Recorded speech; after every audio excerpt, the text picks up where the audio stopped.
வணக்கம். அனைத்து உறவுகளுக்கும் எனது இனிய காலை வணக்கத்தை தெரிவித்துக் கொள்கிறேன். மேலும் ஒரு சிறு சோதிட குறிப்பை பகிர்ந்து கொள்ள வருகிறேன். அதாவது ஒரு ஜாதகத்தில் சனி பகவானும் செவ்வாய் பகவானும் இணைந்திருந்தால் அந்த ஜாதகர் சிரமப்படுவார்.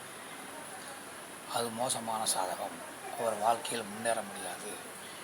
அவர் கஷ்டப்படுவதற்கென்றே பிறந்தவர் என தவறாக நாம் எண்ணுவதுண்டு.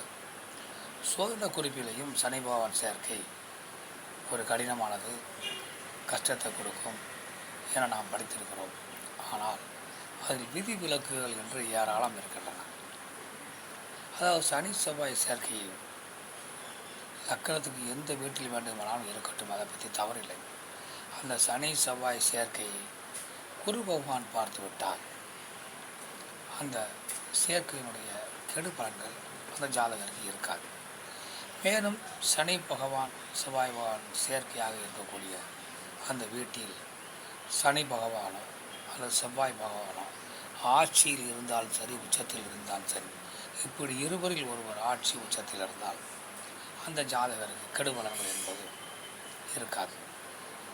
மேலும் அந்த சனி செவ்வாய் சேர்க்கை என்பது அவருக்கு அந்த தசாக்கள், அவர் இருக்கக்கூடிய அந்த தசா வாழ்க்கையில் ரொம்பவும் 60 வயதுக்கு மேல் வருகிறது என்றாலும் நாம் கவலைப்பட தேவையில்லை. அதே நேரம் சனி பகவான் செவ்வாய் பகவான் சேர்க்கையாக இருந்து அந்த சேர்க்கை ஆட்சியாக இருவரில் ஒருவர் இருந்தால் அல்லது குரு பகவான் அந்த சேர்க்கையை பார்த்தால் அந்த தசா என்பது அந்த ஜாதகருக்கு வந்தால் அந்த தசா காலங்களில் அந்த ஜாதகர் நிரந்தரமான சொத்துக்கள் வாங்குவார்.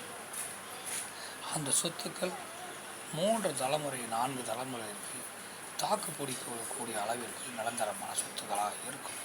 ஆனால் ஒட்டுமொத்தமாக சனி பகவான் சேர்க்கை என்பது சரியில்லாதது என்று நாம் தவறாக கணித்து விடக்கூடாது. நாம் இதையெல்லாம் பார்த்து பலன் சொல்ல வேண்டும்.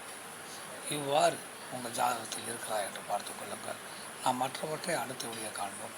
நன்றி, வணக்கம்.